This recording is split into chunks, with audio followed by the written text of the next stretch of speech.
Hi, my name is Annabel, and I'm here to tell you about the snow.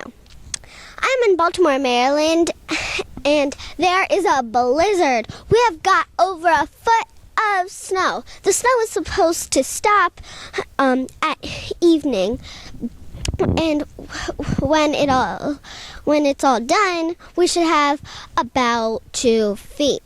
That is more snow than we have had in 6 years. The last time we had that much snow was when I was only 2 years old.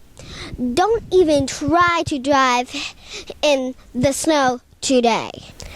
It is very dangerous, and I have an important message for Baltimore City Schools CEO Dr. Thornton. Please close our schools next week so we can be safe. And you would make all the kids happy. Thanks for watching.